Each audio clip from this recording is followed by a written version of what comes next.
Il y a quelques semaines, j'ai acheté ma première voiture, une Opel Corsa B de 1996.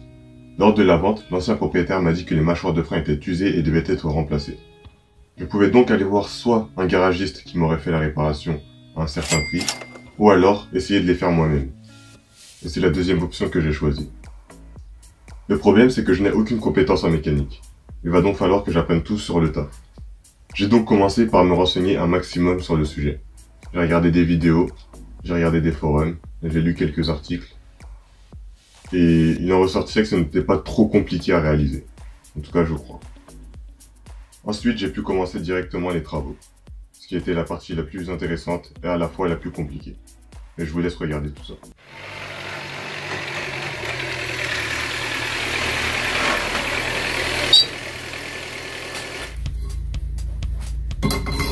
Pour accéder aux mâchoires de frein, je dois d'abord enlever la roue et ensuite le tambour. Et comme vous pouvez le voir et l'entendre, je commence déjà à galérer.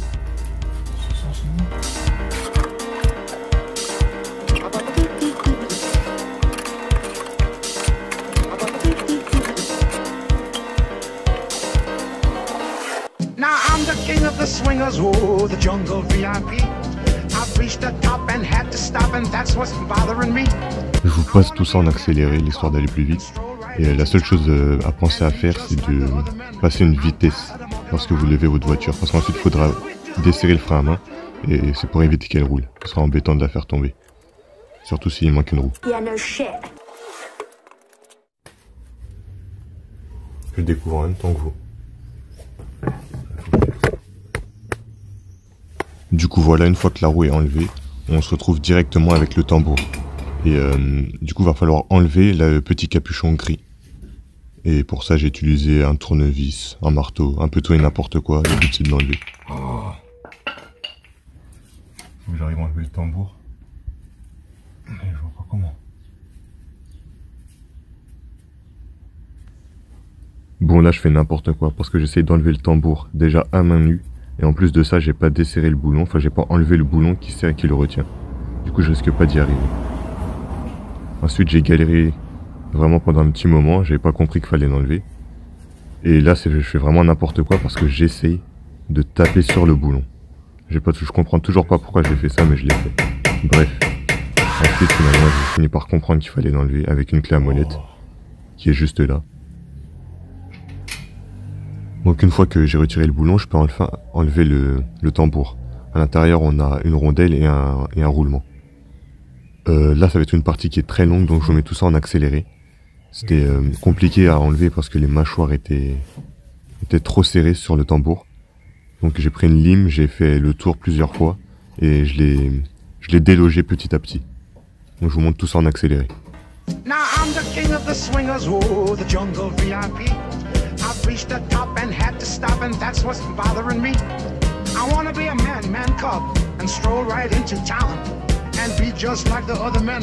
I'm tired of walking around. Oh,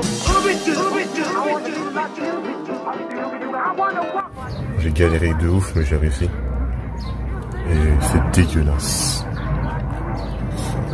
Je fais un petit arrêt sur image rapidement, parce qu'en fait ce n'est pas censé être aussi crade que ça.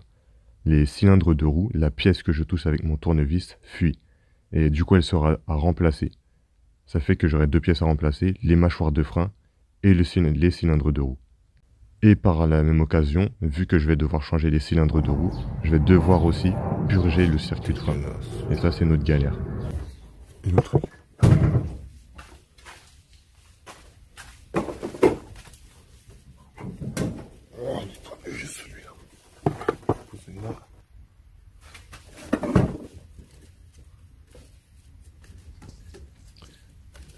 Alors vu que je dois changer les cylindres de roue, je vais boucher le réservoir de liquide de frein, dans l'espoir de perdre le moins possible de liquide. Pour le faire, je vais déconnecter la prise du bouchon, et ensuite je vais prendre un film plastique que je vais placer tout autour, pour bien le boucher. Je sais pas comment le mettre. Dans la vidéo, je crois que le gars faisait ça comme ça. Ça là.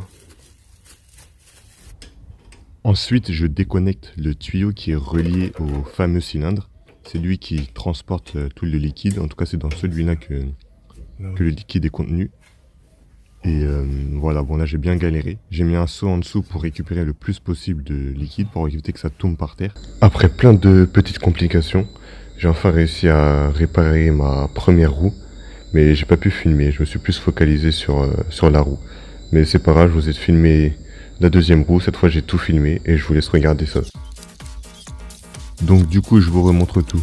On reprend les premières étapes. On commence par enlever la roue. Ensuite on enlève le capuchon. Et là on passe au tambour. On commence par enlever l'écrou, c'est plus simple. Alors au tout début l'écrou est bloqué pour empêcher que la roue ne se barre. Mais sinon il suffit de bien forcer, ça le débloque. Et puis on peut tout enlever.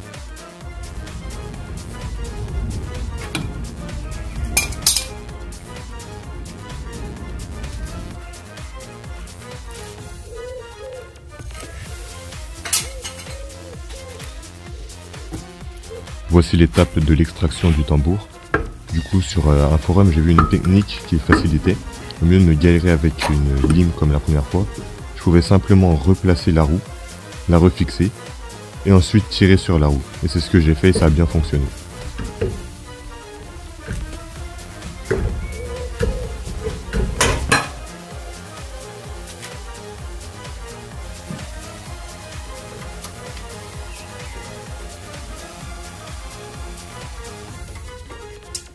Après l'extraction du tambour, il faut retirer les mâchoires.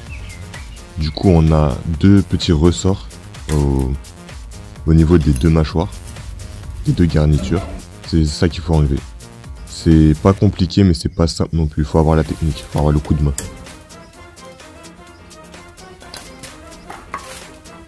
Lorsque les deux ressorts sont enlevés, on peut retirer les garnitures. Du coup, j'ai d'abord essayé de retirer le cap de frein à main. Mais j'ai pas réussi. Du coup je suis passé à un petit truc au-dessus, je sais pas vraiment ce que j'ai fait, mais en tout cas ça a fonctionné.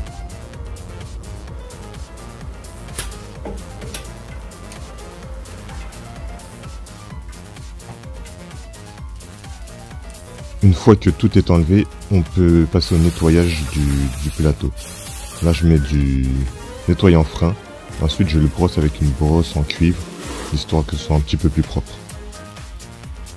À ce moment-là, juste après ça, je commence à enlever le cylindre de roue, celui qui est mort.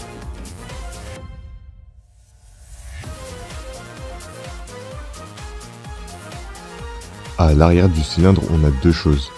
Le tuyau où il y a le liquide de frein et ensuite un boulon qui maintient la pièce. Et c'est ces deux choses-là qu'il faut dévisser et enlever. Lorsque j'ai acheté la voiture, le propriétaire m'a fourni seulement les garnitures. C'est pourquoi j'ai dû démonter les anciennes mâchoires et garder tous les ressorts, toutes les petites pièces qu'il y avait pour remonter les nouvelles garnitures. Et c'est ce que je suis en train de faire là, du coup ça c'était long. Et si vous pouvez, le mieux c'est d'avoir directement le kit. Comme ça vous aurez des cylindres de roue et les mâchoires déjà montées.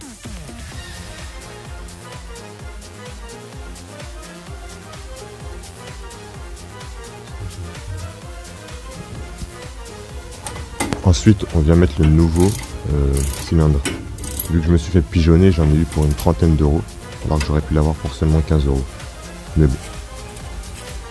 On commence par fixer voilà, les deux vis à l'arrière, enfin le petit tuyau et le petit boulon.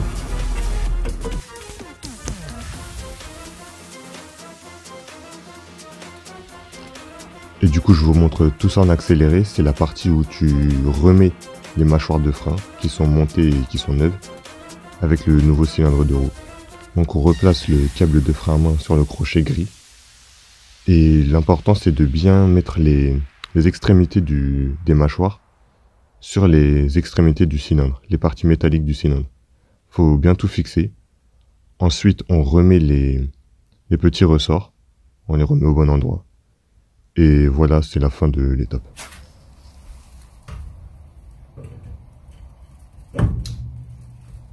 Pour finir, on remet le tambour. Il faudra bien forcer. Ensuite, on n'oublie pas de remettre le roulement et la rondelle. Ensuite, c'est fini. On peut replacer la roue.